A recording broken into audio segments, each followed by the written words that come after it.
Differentiation में हमने last class में ट्रिग्नोमेट्रिक फंक्शंस कुछ ऐड किए थे। देखो इनिशियली जो हमने थोड़ा अबाउट फंक्शंस पढ़ा था उसमें एक्सपोनेंशियल फंक्शंस और लॉगरिथमिक फंक्शंस ये भी डिस्कस किया था।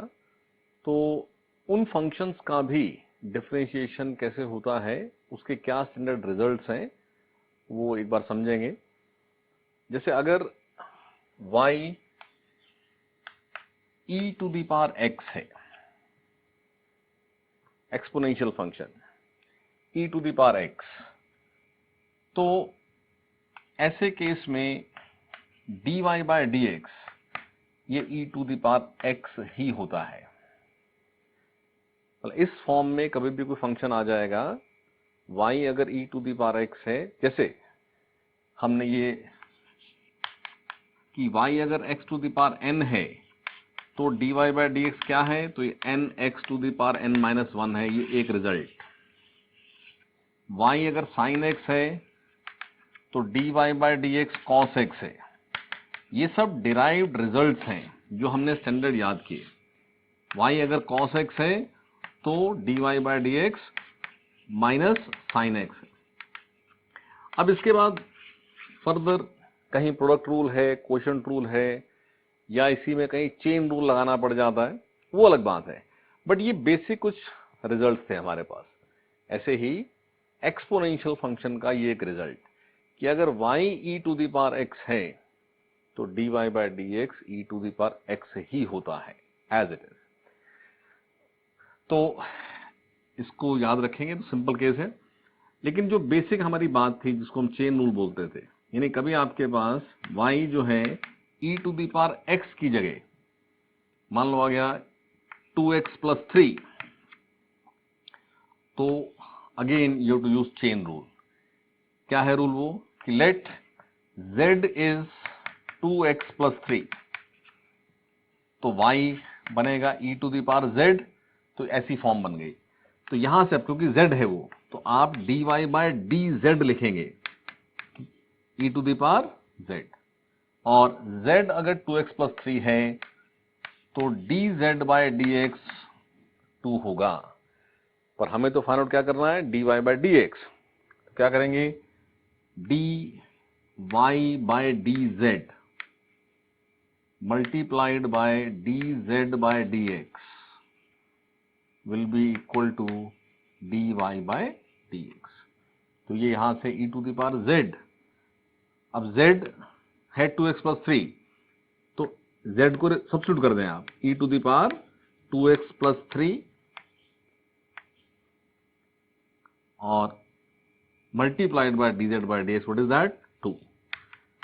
तो इस तरह से वो चेन रूल हम हर केस में यूज कर रहे हैं। अब ऐसा भी हो सकता है जैसे e टू द पावर, जैसे मैंने यहां लगा 2x प्लस 3, इसकी जगह यहां दिया है e to the power sine x, तो कोई प्रॉब्लम नहीं है। Let z is sine x, तो क्या बन गया e to the power z, और z साइन x, तो what is dz by dx, it is cos x। तो आपके पास फिर से सब्स्टिट्यूट होकर रिजल्ट बन जाएगा।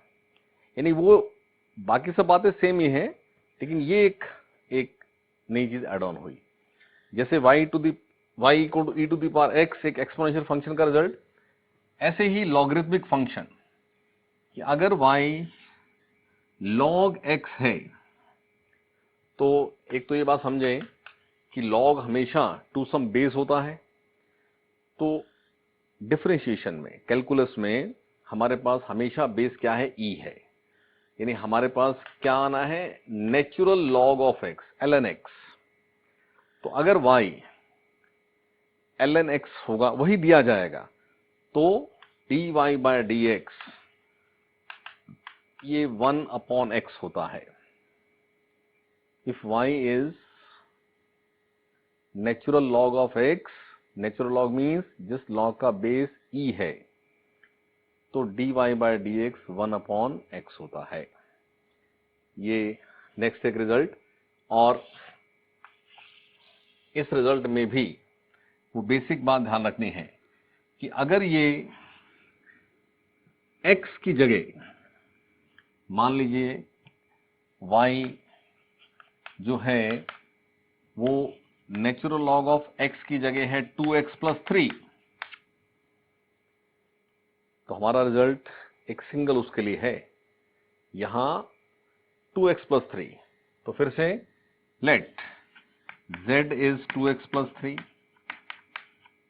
जिससे y आ जाता है नेचुरल लॉग ऑफ z, तो dy बाय dz आ जाएगा 1/z, और यहां से dz by dx is what 2, और z सब्स्टिट्यूट कर दें, ये हो गया 1/2x+3, तो dy by dx is dy by dz into dz by dx.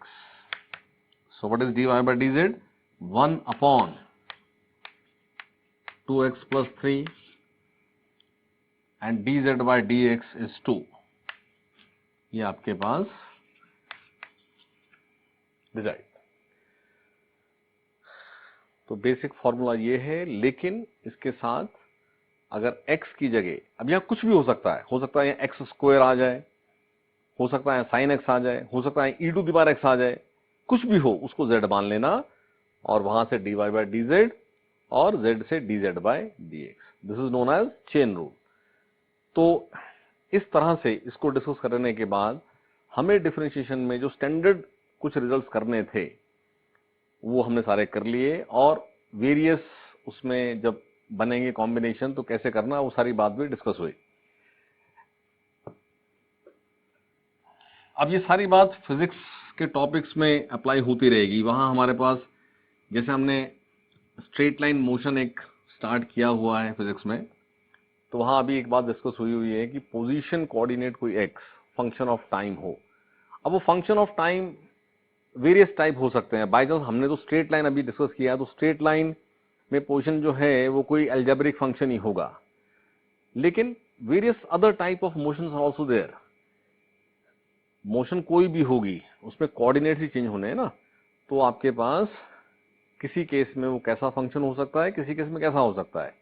तो हर केस में dx by dt या rate of change of position with time जब भी करना है तो कहीं डिफरेंशिएशन की नीड पड़ेगी। तो आपके पास वेरियस फंक्शंस को कैसे डिफरेंशिएट करना ये आपने समझ लिया इसके अंदर, इसको सबको हम अप्लाई करते रहेंगे। नेक्स्ट, इसी डिफरेंशिएशन में और एक पॉइंट समझना है। देखो हमारे पास y या x जो भी हम बात कर रहे हैं, कोई वेरिएबल, बार बार ये बात हो रही है कि y is function of x, मतलब y कोई क्वांटिटी है जो किसी x क्वांटिटी पे डिपेंड करती है। x can take any value, और x की वैल्यू के साथ साथ y की वैल्यू डिसाइड होती जाती है with some relation, that relation is known as function. तो समटाइम्स हमारे पास ऐसा कोई रिलेशन हो सकता है जिसमें कोई मैक्सिमम या minimum value of y exist करती हो। क्या मीनिंग इस बात का? जैसे फॉर एग्जांपल हम एक बॉल को अपवर्ड थ्रो करते हैं, तो हमारी ऑब्जर्वेशन ये है कि वो बॉल अप जाती हुई, उसकी जो हाइट फ्रॉम द ग्राउंड है वो टाइम के साथ, मैं टाइम स्टॉप वॉच पे काउंट कर रहा हूं, t0 पर मैंने बॉल को थ्रो कर दिया ना, स्टॉप वॉच पे टाइम बढ़ता जा रहा है 1 2 3 4 5 6 और बॉल ऊपर जाती जा रही है। So height of the ball is changing with time, लेकिन एक हाइट पर जाकर के फिर वो नीचे आती है और स्टॉप वॉच तो टाइम काउंट करती जा रही है, यानी t1 t2 t3 t5, अब जब t6 तो नीचे आ गई, यानी हाइट टाइम के साथ चेंज हो रही है, लेकिन हाइट की एक वैल्यू है जिससे ज्यादा तो हाइट हुई ही नहीं। टाइम तो ज्यादा हुआ, टाइम 5 के बाद 6 हुआ, 7 हुआ, लेकिन हाइट एक लिमिट के बाद नहीं बढ़ी। तो ये हाइट इस पर्टिकुलर एग्जांपल में ऐसा फंक्शन ऑफ टाइम है जिसमें क्या बोलेंगे कि हाइट की मैक्सिमम वैल्यू पर कोई एक लिमिट है, यानी हाइट एक मैक्सिमम वैल्यू को एक्सीड नहीं करती है। तो इन जनरल क्या बोलेंगे कि y अगर फंक्शन ऑफ x हो तो ऐसा पॉसिबल है, ऐसा नहीं हर केस में होता है, बट ऐसे कुछ रिलेशंस हो सकते हैं जिन रिलेशंस में y का कोई मैक्सिमा है, यानी y की कोई मैक्सिमम वैल्यू है, यानी x को बढ़ाते जा रहे हैं, y बढ़ता जा रहा है, और फिर एक वैल्यू ऑफ x पर y मैक्सिमम हो गया और उस x को और आगे बढ़ाया तो y कम होना शुरू हो गया। इसको चाहे तो आप ग्राफ पर भी समझ सकते हैं, जैसे ये y और ये x, तो x0 लेटर से y0, x1 y बढ़ गया, x2 y बढ़ गया, यानी x के बढ़ने के साथ साथ आप चेक करें तो y बढ़ता जा रहा है, x के बढ़ने के साथ साथ y बढ़ता जा रहा है। लेकिन ये ग्राफ ऐसा है, यानी एक x ऐसा है जिस x पर y की जो वैल्यू है वो मैक्सिमम है, उस x से आगे जाएं तो y फिर कम होना शुरू हो जाता है। सच टाइप ऑफ रिलेशन में ऐसा बोलते हैं कि in this particular relation maxima of y exist, means कोई y की एक मैक्सिमम वैल्यू है और वो मैक्सिमम वैल्यू किसी एक पर्टिकुलर x पर आती है। ठीक है, मैक्सिमा ऑफ y एग्जिस्ट और वो एक पर्टिकुलर x पर आती है। जैसे ये एक रिलेशनशिप है, ऐसे ही ऐसा भी कोई रिलेशनशिप हो सकता है कि x के बढ़ने के साथ साथ x 0 था, y की कुछ वैल्यू थी, और x बढ़ा तो y कम होने लग गया। ये ग्राफ शो कर रहा है कि x के बढ़ने के साथ साथ y कम हो रहा है, और ये कम होते हुए ये ग्राफ ऐसा गया, मीन्स x के साथ साथ y कम होता गया और कम होते हुए एक मिनिमा ऑफ y है, लाइक दिस। उसके बाद फिर y बढ़ने लग गया। ठीक है, in this figure maxima of y exist. इस बात को समझें, हम अभी मैथ्स डिस्कस कर रहे हैं, हमें नहीं पता y किस चीज का नाम है और x किस चीज का नाम है। हम एक टाइप ऑफ रिलेशन को डिस्कस कर रहे हैं कि इस तरह का कोई रिलेशन अगर है जिसमें x बढ़ता जा रहा है तो बढ़ने के साथ साथ y बढ़ रहा था, बट फिर y कम होने लग गया, तो ये एक ऐसा रिलेशन है जिसमें y का मैक्सिमा है और ये किसी पर्टिकुलर x पर होगा। ऐसे ही x के बढ़ने के साथ साथ y कम हो रहा था और y एक मिनिमम तक आया और फिर बढ़ने लग गया, और मिनिमा ऑफ y एग्जिस्ट करता है और एक पर्टिकुलर x पर एग्जिस्ट करता है। ठीक है, तो ये तो बाय चांस मैंने ग्राफ आपको दिया, लेकिन अगर खाली फंक्शन दिया हो और फंक्शन में ये चेक करना हो कि क्या इस फंक्शन में, इस रिलेशनशिप में कोई मैक्सिमा ऑफ y है या मिनिमा ऑफ y है, फंक्शन से ही इस बात को चेक करना। तो समझें आप, yx जब भी ग्राफ होता है तो dy बाय dx का मतलब होता है slope of the curve at any point, और यहां फिगर से क्लियर है कि जिस भी पॉइंट पर मैक्सिमा या मिनिमा होगा, आप फिगर से समझे इस बात को, अगर मैं उसी पॉइंट पर टेंजेंट टू द कर्व बनाऊं तो टेंजेंट टू द कर्व एक ऐसी लाइन होगी जो पैरेलल टू एक्स एक्सिस होगी, चाहे वो मैक्सिमा का केस हो चाहे वो मिनिमा का केस हो। ये टेंजेंट टू द कर्व है at this point of minima, ये टेंजेंट टू द कर्व है at the point of maxima.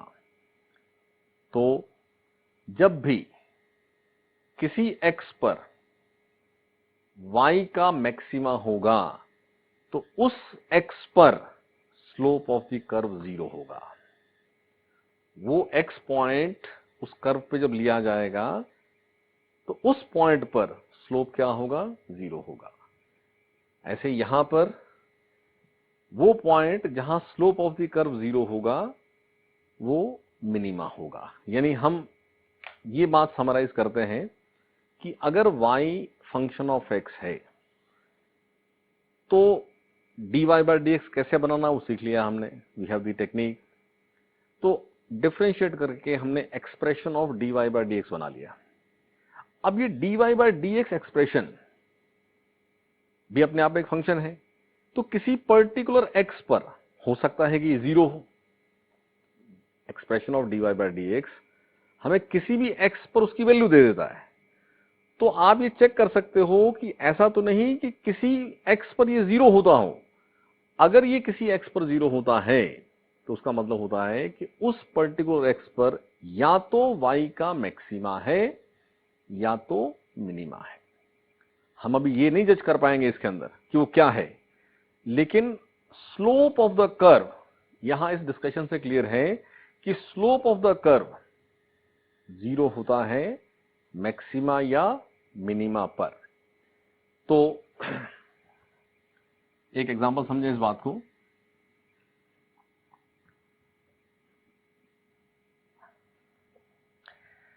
जैसे y equal to x square minus 6x plus 4 है, तो dy बाय dx तो 2x माइनस 6 हो गया। तो आप चेक करें तो at x equal to 3, if I put x equal to 3, then what is dy by dx? It is 6 minus 6, 0. At x equal to 3, dy by dx is 0. It implies that at x equal to 3, either there is a maxima of y or there is a minima of y. Either there is a maxima of y or there is a minima of y. 0 किस x पर है वो check करना। अब वो maxima है या minima है ये कैसे चेक करना? तो हमारे पास डिफरेंशिएशन टॉपिक में ही ये एज रिजल्ट हमें एक कंसेप्ट दिया हुआ है कि आप अगर y-x रिलेशन में वो x ढूंढ लें, जरूरी नहीं है कि ये 0 हो। अगर उस y-x रिलेशनशिप में कोई मैक्सिमा करके है ही नहीं, सपोज रिलेशन ऐसा है कि मैं x बढ़ाता जा रहा हूं तो y बढ़ता ही जा रहा है, y वापस डिक्रीज होना शुरू ही नहीं होता है, तो फिर उस फंक्शन में आप जब dy by dx बनाओगे तो आपके पास रिजल्ट आएगा कि dy by dx तो किसी भी x पे 0 होता ही नहीं है। अरे समझ में? तो जरूरी नहीं कि हर केस में हो, लेकिन जिस केस में हो रहा है उस केस में अगर फर्दर ये चेक करना हो कि ये मैक्सिमा का केस है या मिनिमा का केस है, तो हमारे पास ये कंसेप्ट है पूरा, जिसमें एज रिजल्ट ये बात नोट कर लेनी है कि जब भी ये चेक करना हो कि whether it is a case of maxima और मिनिमा, आपने जो dy by dx बनाया हो उसको एक बार और डिफरेंशिएट करें, यानी कि d2y by dx square solve करें। जैसे कि इस केस में d2y by dx square solve किया तो क्या बनेगा? 2। इस बात को चेक करने के लिए कि वेदर मैक्सिमा ऑफ y का केस है या मिनिमा ऑफ y का केस है, क्या करना? इसको एक बार और डिफरेंशिएट करना, और एक बार और डिफरेंशिएट करके यानी आपने d2y by dx square find करना। तो अगर वो d2y by dx square greater than 0 आ जाए तो ये आपके पास पॉइंट ऑफ मिनिमा होता है, और अगर वो लेस देन 0 आ जाए तो ये पॉइंट ऑफ मैक्सिमा होता है। जैसे कि इस एग्जांपल में d2y by dx square, dy by dx है 2x माइनस 6, और इसका सेकेंड डेरिवेटिव ये क्या है 2। तो as d2y by dx square is greater than 0, ये क्या है इक्वल टू 2। अगर ये आ जाता -2 तो बोलते लेस देन 0। पॉजिटिव है तो ग्रेटर देन 0 का मतलब है पॉजिटिव होना, और लेस देन 0 का मतलब है नेगेटिव होना। तो क्योंकि ये ग्रेटर देन 0 है तो ये जिस x पर इसके मैक्सिमा या मिनिमा में से कोई एक होने की पॉसिबिलिटी थी, तो ये यहां पर केस ऑफ मिनिमा है। जब भी ग्रेटर देन 0 आएगा तो केस ऑफ मिनिमा, जब भी लेस देन 0 आएगा तो केस ऑफ मैक्सिमा। यानी आप it implies that at x equal to 3 y has minima. Minima means y has minimum value, and what is that y minimum? तो वो आपने इस x को यहां पुट कर देना है। What is that? x square 3 square minus 6 into 3 plus 4, तो 9 माइनस 18 प्लस 4, वो सॉल्व होके जो भी वैल्यू आए वो अलग बात है, वो आ रही है -5।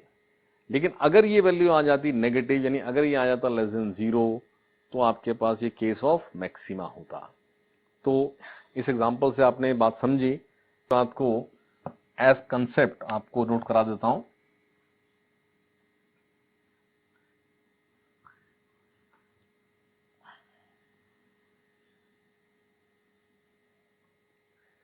So if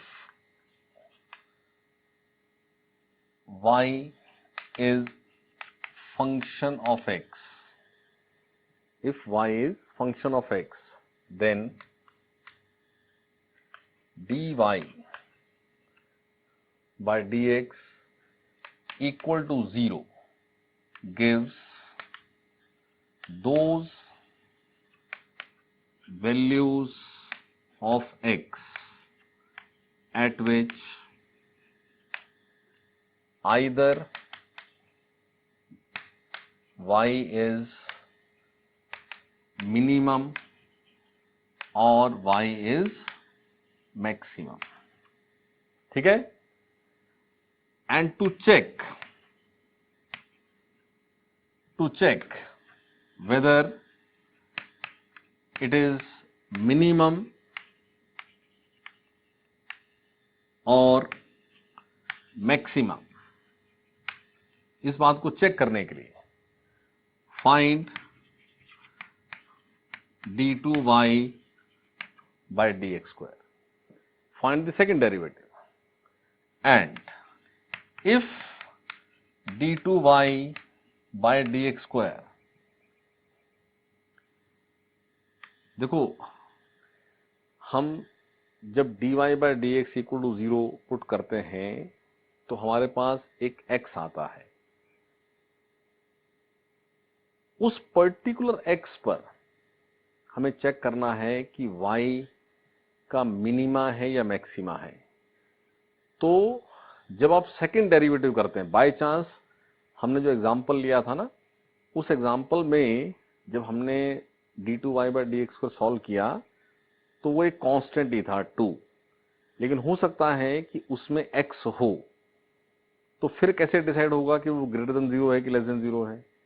यानी आपने d2y by dx को सॉल्व करना है, और उस x पर, जिस x पर आप मैक्सिमा या मिनिमा चेक कर रहे हो, उस x पर, and if d2y by dx square at that x is greater than 0, it implies y is minimum at that x, and if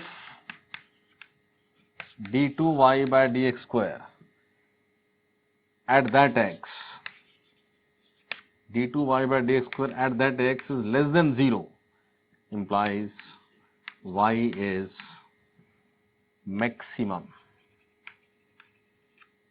at that x. Y is maximum at that x.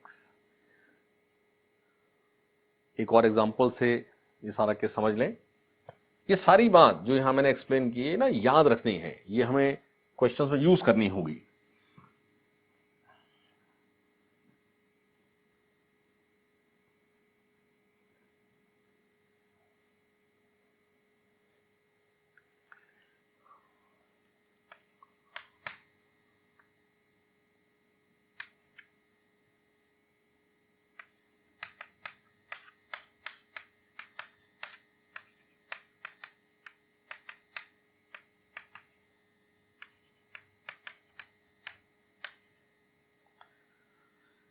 Y is x cube by 3 minus 2x square by 2,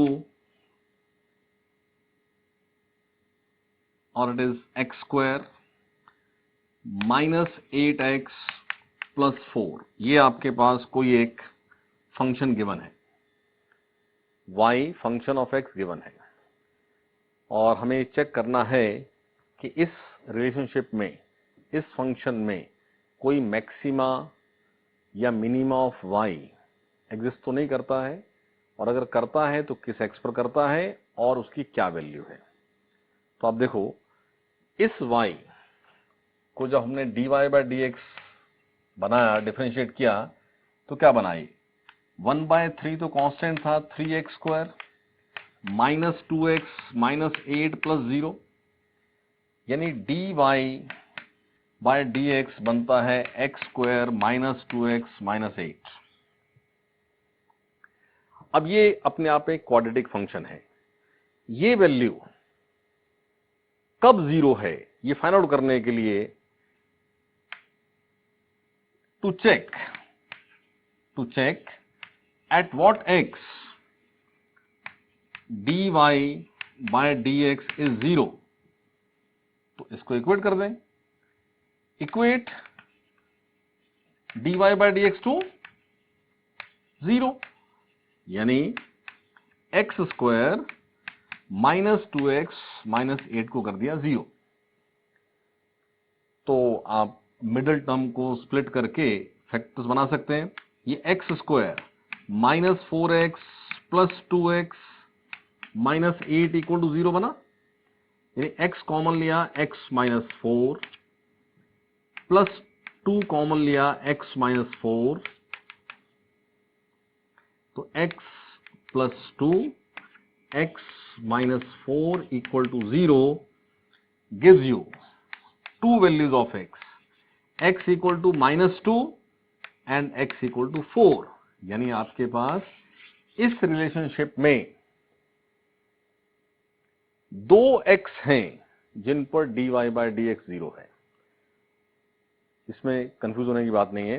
देखो, कभी कोई graph ऐसा हो सकता है y versus x, suppose ऐसा graph है, तो ये इस x पर स्लोप 0 है, इस x पर भी स्लोप 0 है। इस रिलेशनशिप में दो x हैं जिन पर स्लोप 0 आ रहा है। तो आपने जब y x रिलेशनशिप को डिफरेंशिएट किया तो आपके पास 2x आ सकते हैं, दो क्या, ये 3 आ सकते हैं, 4 आ सकते हैं, ये कितने भी आ सकते हैं, क्योंकि पता नहीं शेप ऑफ कर्व क्या है। ये मैक्सिमम मिनिमा तो बाद की बात है ना। स्लोप कर्व में सपोज ये इसके बाद आगे फिर ऐसे हो जाता है, तो फिर यहां पर स्लोप 0 आ गया। तो एक रिलेशनशिप में, एक y एक्स ग्राफ में मल्टीपल x हो सकते हैं जहां पर dy बाय dx 0 होता है। लेकिन समझे आप, जहां भी ये 0 होगा, जैसे यहां पर 0 है, तो यहां ये एक मैक्सिमा का ग्राफ है कि उस x पर हम आगे चलते हैं तो y कम होता है, उसके पहले देखते हैं तो x बढ़ने के साथ साथ y बढ़ रहा था। इसमें चेक करें तो यहां पर मिनिमा है, क्योंकि इस पॉइंट तक आते हुए जैसे जैसे x बढ़ रहा था y कम हो रहा था, और इसको क्रॉस करते ही y बढ़ना शुरू हो गया। तो ऐसे मल्टीपल पॉइंट्स आ सकते हैं। तो हमने जो 2 पॉइंट्स ढूंढे वो ये हैं। अब इनमें से क्या ये दोनों मैक्सिमा के हैं, दोनों मिनिमा के हैं, या एक मैक्सिमा है एक मिनिमा, हमें कुछ नहीं पता। हमने ढूंढ लिया, हमें इतना समझ में आ गया कि इन 2 पॉइंट्स पर या तो केस ऑफ मैक्सिमा है या तो केस ऑफ मिनिमा है। टू चेक, टू वेरीफाई, हमने क्या करना है, हमने expression of dy by dx से फर्दर सॉल्व करना है d2y बाय dx स्क्वायर। तो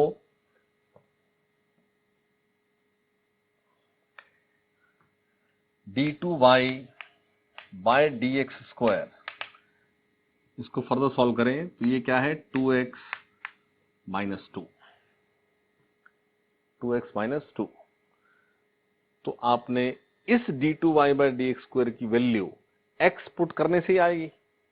तो जैसे मुझे चेक करना है कि x equal to -2 point maxima का है या मिनिमा का है, तो मैं इस x को यहां पुट करूंगा। इस x को पुट करने से अगर ये वैल्यू आती है पॉजिटिव यानी ग्रेटर देन 0, तो ये पॉइंट ऑफ मिनिमा है, और अगर ये आती है लेस देन 0 तो ये पॉइंट ऑफ मैक्सिमा है। तो जैसे हम सॉल्व करें तो at x equal to -2 d2y by dx square, ये आपके पास 2 -2 -2, तो -4 -2 ज्यादा -6।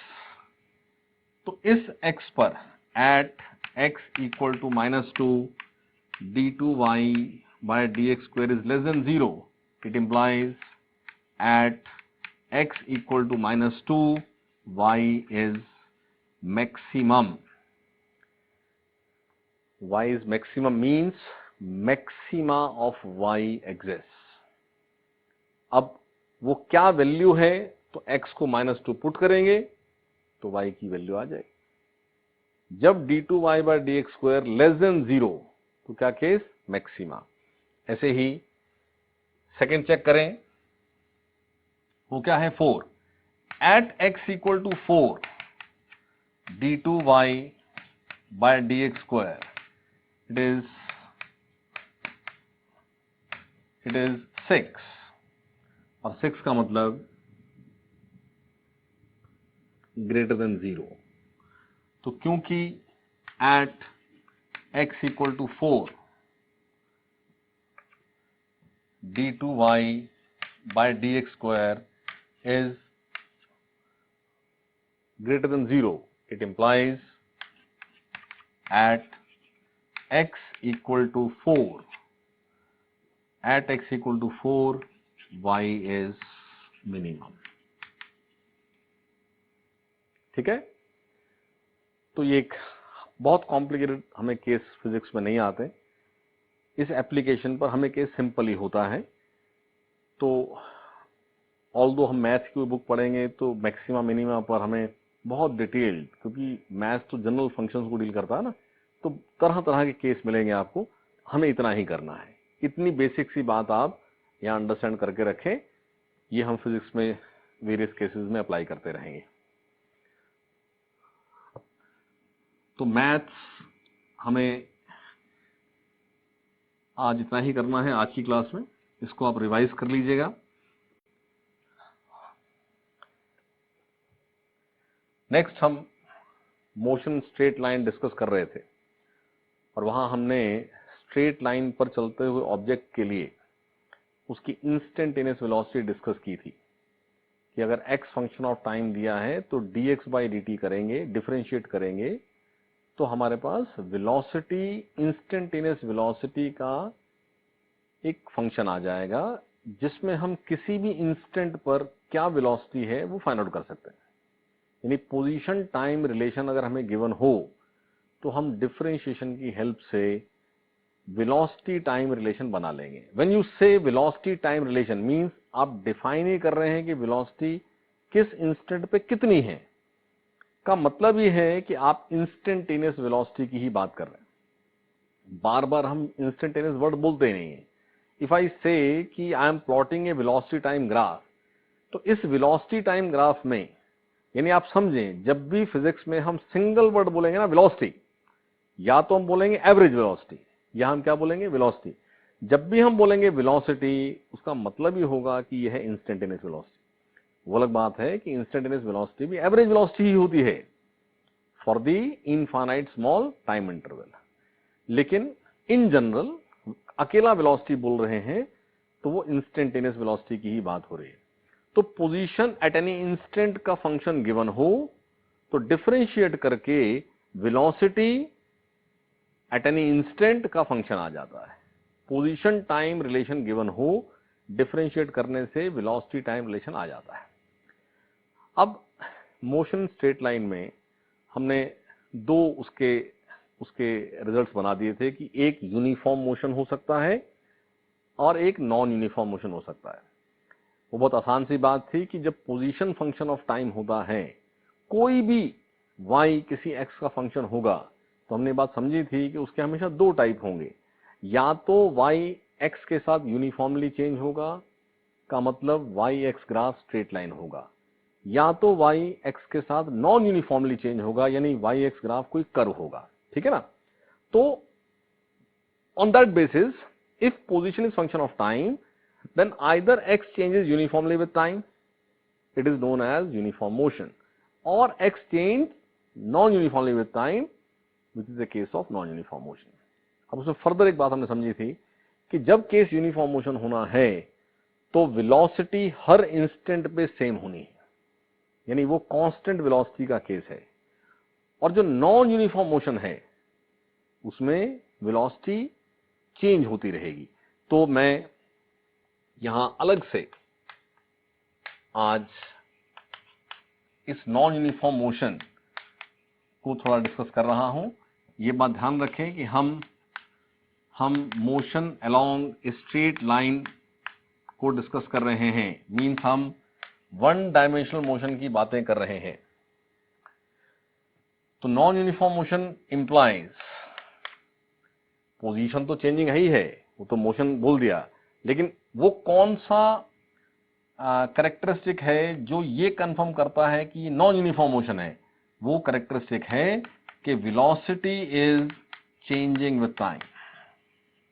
Velocity is changing with time, यानी हर इंस्टेंट पर वेलोसिटी बदल जाती है, यानी at t equal to t1 velocity is v1। का मतलब है कि इस इंस्टेंट पर जो वेलोसिटी की वैल्यू है वो है v1, इंस्टेंटेनियस वेलोसिटी, और at t equal to t2 velocity is v2। Change हो गई वेलोसिटी। अब समझना है कि ये सब वेक्टर है, वेलोसिटी वेक्टर है। तो और ये भी समझना है कि एज वेक्टर, जब तक हम स्ट्रेट लाइन की बात कर रहे हैं तो स्ट्रेट लाइन पर डायरेक्शन दो ही है, या तो पॉजिटिव या तो नेगेटिव। अगर मैं स्पेस में कोई ऑब्जेक्ट मूविंग है ना, तो वहां हमारे पास इनफाइनाइट डायरेक्शन हो सकती हैं, लेकिन स्ट्रेट लाइन में आपके पास दो ही डायरेक्शन है, या तो पॉजिटिव या तो नेगेटिव। तो ये वेक्टर मीन्स मैं यहां एरो लगा सकता हूं, तो ये कंफर्म करेगा कि वेक्टर की बात हो रही है। तो वेलोसिटी दो कोई भी टर्म्स सब्ट्रैक्ट होती हैं तो उसका मतलब क्या है? Change, that is delta. तो ये v2 vector minus v1 vector, ये अपने आप में क्या है? ये कोई डेल्टा v वेक्टर। समझे एक बात, दो वेक्टर क्वांटिटीज ऐड करो तो रिजल्ट एक वेक्टर होता है, दो वेक्टर क्वांटिटी सब्ट्रैक्ट करो तो वो भी एक वेक्टर होता है। हम वेक्टर थोड़ा आगे और डिटेल में पढ़ेंगे, अभी खाली इतना समझ लें कि दो वेक्टर जब सब्ट्रैक्ट होंगे तो रिजल्ट एक वेक्टर ही होगा, और यहां उस वेक्टर का क्या नाम रखा जाएगा? Change, delta. तो क्या है? डेल्टा v वेक्टर है। तो v2 vector minus v1 vector, और ये t2 माइनस t1, ये क्या है? ये चेंज ऑफ टाइम है। ये क्या है? ये डेल्टा t है। तो नॉन यूनिफॉर्म मोशन में हम किसी भी इंटरवल ऑफ टाइम में होने वाला चेंज इन वेलोसिटी कैलकुलेट कर सकते हैं। तो वो change in velocity delta V upon delta T अगर रेशियो लिया जाए तो इसको बोलते हैं average acceleration of time interval delta T. Average acceleration term आपने सुनी हुई है, 9th में आपने एक्सेलरेशन पढ़ा है, ऐसा डेफिनेशन पढ़ते थे, rate of change of velocity with time is known as acceleration. तो उसको मैं दोबारा से भी लिख रहा हूं, इट इज एवरेज एक्सेलरेशन। लेकिन समझना है कि वेलोसिटी का चेंज क्योंकि वेक्टर है और ये वेक्टर डिवाइडेड बाय टाइम जो क्वांटिटी आएगी वो भी वेक्टर ही आएगी, तो एवरेज एक्सेलरेशन ये भी अपने आप में क्या है, ये वेक्टर है, एवरेज एक्सेलरेशन वेक्टर। ठीक है, तो नॉन यूनिफॉर्म मोशन का कोई भी केस देकर के आपसे किसी इंटरवल का एवरेज एक्सेलरेशन भी पूछा जा सकता है, एवरेज वेलोसिटी भी पूछी जा सकती है, वो अलग बात है। एक नई टर्म आपने आज पढ़ी है एवरेज एक्सेलरेशन, जैसे for example x is T cube minus T square, तो यहां अगर dx बाई dt बनाए तो बनेगा 3t square minus 2t, implies जो वेलोसिटी है वो है 3t स्क्वायर माइनस 2t। जब पोजीशन टाइम रिलेशन को डिफरेंशिएट किया तो वेलोसिटी टाइम बना। वेलोसिटी अगर टाइम डिपेंडेंट है इसका मतलब है कि it is a case of non uniform motion. आज याद करें, हमने ये बात पढ़ ली है कि अगर पोजीशन टाइम का लीनियर फंक्शन है, क्या मतलब होता है लीनियर, कि वो y equal to mx plus c form है, यानी xt फंक्शन में x और t दोनों की पार क्या होनी चाहिए, 1। यहां x तो 1 है लेकिन t में 3 भी है और 2 भी है, यानी ये x जो है वो टाइम का लीनियर फंक्शन नहीं है। जब ये x टाइम का लीनियर फंक्शन नहीं है तो ये क्या केस है, नॉन यूनिफॉर्म मोशन। तो नॉन यूनिफॉर्म मोशन है तो आपको एवरेज वेलोसिटी किसी टाइम इंटरवल के लिए पूछा जाना, ये एक क्वेश्चन। ऐसे ही एवरेज एक्सेलरेशन किसी टाइम के लिए पूछा जाना, ये दूसरा क्वेश्चन। तो इसे मैं यहां दो क्वेश्चन बना देता हूं। पहला case, what is average velocity.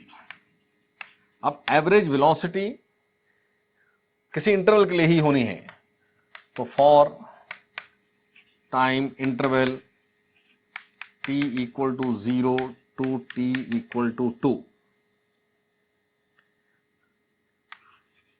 ऐसे ही what is average acceleration for time interval same t equal to 0 to t equal to 2। तो ये xt फंक्शन है, t 0 पर at t equal to 0 if you check x is 0, at t equal to 2 if you check x is 8 minus 4, ये 2 put करना t को, 2 to the power 3 minus 2 to the power 2 क्या बनेगा, 4, 8 minus 4। तो ये आपके पास इस एवरेज वेलोसिटी, तो change of x is 4 minus 0, change of t is 2 minus 0, तो ये आपके पास 4 यानी कि v एवरेज आ गया 2। ठीक है, ऐसे ही what is average acceleration for this time interval. तो एक्सेलरेशन का मतलब था डेल्टा वी बाई टी, तो v का फंक्शन ये है। तो at t equal to 0, at t equal to 0 क्या v है, तो v है t को 0 पुट करना 0, और एट t इक्वल टू 2 क्या v है, तो आप t को 2 पुट कर दें, 3 इंटू 2 स्क्वायर माइनस 2 इंटू 2, तो ये 12 माइनस 4, 12 माइनस 4 इट इज 8। तो इस चेंज ऑफ टाइम में चेंज ऑफ वेलोसिटी ये है, तो 8 माइनस 0 अपॉन 2 माइनस 0, ये आपके पास average acceleration for this time interval, जो कि 8/2 सॉल्व होके आएगा 4। ठीक है, average velocity for the time interval, average acceleration for the time interval. बहुत आसान बात, change of velocity delta V upon delta T. लेकिन जैसे हमने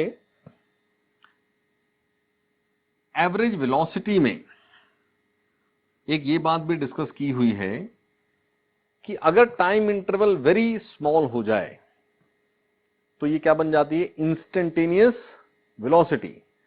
सेम ऐसे ही अगर एवरेज एक्सेलरेशन जो सॉल्व हो रहा है वो अगर इनफाइनाइट टाइम इंटरवल के लिए हो जाए तो वो बन जाता है instantaneous acceleration.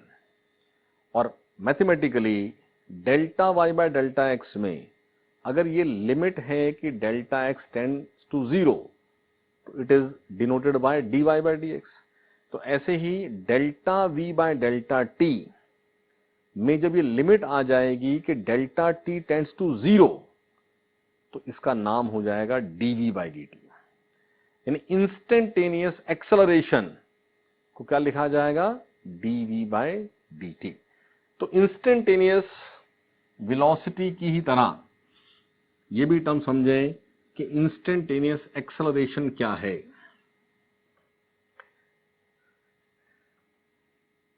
Delta V by delta T with limit delta t tends to 0, it is dv by dt, and this dv by dt is instantaneous acceleration। और इसका मतलब क्या है, डिफरेंशिएशन। यानी अगर मेरे पास वेलोसिटी टाइम रिलेशन है तो उसको डिफरेंशिएट कर दें तो इंस्टेंटेनियस एक्सेलरेशन का एक्सप्रेशन आ जाएगा। जैसे सिंगल टर्म वेलोसिटी का मतलब ही है इंस्टेंटेनियस वेलोसिटी, ऐसे ही सिंगल टर्म एक्सेलरेशन का मतलब ही है इंस्टेंटेनियस एक्सेलरेशन। एक्सेलरेशन एवरेज ही होता है, but when we use the single term acceleration, इसका मतलब है कि हम एक्सेलरेशन इंस्टेंटेनियस डिफाइन कर रहे हैं। सो dv by dt is acceleration. तो पोजीशन टाइम को डिफरेंशिएट करते हो वेलोसिटी टाइम बन जाता है। एंड बाय दिस डेफिनेशन आपने समझना है कि अब मैं इस वेलोसिटी टाइम को फिर से डिफरेंशिएट करूं तो मुझे एक्सेलरेशन टाइम मिल जाएगा, dv by dt it is 6t minus 2। ठीक है, यानी acceleration at any instant is what, 6t minus 2। और इसी केस में ऐसा क्वेश्चन हो सकता था, what is velocity at t equal to 3। यानी जब भी वेलोसिटी किसी t पर पूछी जा रही है तो अंडरस्टूड है कि ये इंस्टेंटेनियस वेलोसिटी है, नहीं तो इंटरवल होता, और इंटरवल होता तो टर्म आती एवरेज। ऐसे यहां ये भी पूछ सकते हैं कि इस पर्टिकुलर रिलेशन में व्हाट इज एक्सेलरेशन एट कोई भी टी, लेट अस से एट t इक्वल टू 2 ही पूछ लिया, वो कोई भी t हो सकता है। तो आपने जब भी इंस्टेंटेनियस वेलोसिटी एक्सेलरेशन पे जाना है तो इस expression of v, it is v at any t, it is a at any t। तो इस रिलेशन में at t equal to 3 v बताना है, तो 3 इंटू 3 टू द पावर 2, ये 27, 3 square is 9, 27 minus 6, what is that? 21। और ऐसे ही at t equal to 3, what is acceleration? तो एक्सेलरेशन इज 6 इंटू t क्या है? 3, तो 3 पुट करें, सॉरी t दिया था 2 एक्सेलरेशन के लिए, तो जो भी t हो खैर वो पुट करना है, तो t को 2 पुट कर दें, 6 इंटू 2 माइनस 2, क्या बना ये बना 10। हमें पोजीशन टाइम रिलेशन पता हो तो डिफरेंशिएट करके, देखो एक ऑब्जेक्ट मूविंग है अलोंग द स्ट्रेट लाइन, तो या तो यूनिफॉर्म मोशन है या तो नॉन यूनिफॉर्म मोशन है। अब नॉन यूनिफॉर्म मोशन है तो उसमें एक्सेलरेशन होगा, यानी आपके पास एक मूविंग ऑब्जेक्ट के लिए 3 क्वांटिटीज इन जनरल हमें रिक्वायर होती हैं। एक उसकी पोजीशन एट एनी टी, दूसरा उसकी वेलोसिटी एट एनी टी, तीसरा उसका एक्सेलरेशन एट एनी टी। तो आप समझें, आपको इसमें खाली पोजीशन नोन हो तो आप डिफरेंशिएशन की हेल्प से उसका वेलोसिटी एट एनी टी, उसका एक्सेलरेशन एट एनी टी बना लेंगे।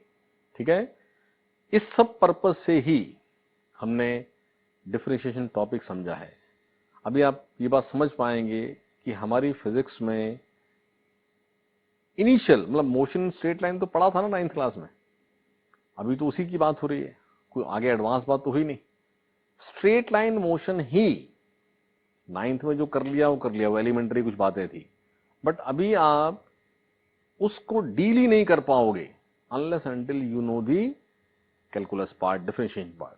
और डिफरेंशिएशन समझने के लिए, क्योंकि वहां वेरियस फंक्शंस आते हैं, स्लोप एक टर्म यूज होती है बार बार, तो हमने इनिशियल जो मैथमेटिकल टूल्स पढ़ा था उसमें आपने ट्रिग्नोमेट्रिक फंक्शन को समझ लिया, आपने स्लोप का मीनिंग समझा, फिर आपने एक्सपोनेंशियल लॉगरिथमिक फंक्शन समझे, फिर ऐसा करते हुए हम स्टेप बाय स्टेप डिफरेंशिएशन हमने समझा है। अब वो सारी बात इस तरह के क्वेश्चंस में अप्लाई होती जाएगी। तो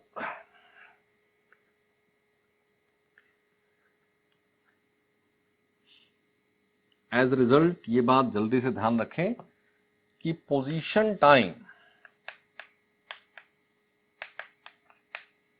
रिलेशन अगर है तो इसको डिफरेंशिएट करने से ऑन डिफरेंशिएशन हमें वेलोसिटी टाइम फंक्शन मिल जाता है, और वेलोसिटी टाइम को डिफरेंशिएट करने से हमें एक्सेलरेशन टाइम रिलेशन मिल जाता है। अब क्योंकि xt x function of time था, तो dx बाय dt बना v, राइट, और v को फर्दर डिफरेंशिएट किया का मतलब होता है कि आपने dx बाय dt को डिफरेंशिएट किया, और सेकेंड टाइम डिफरेंशिएशन का मतलब क्या होता था? d2x by dt square.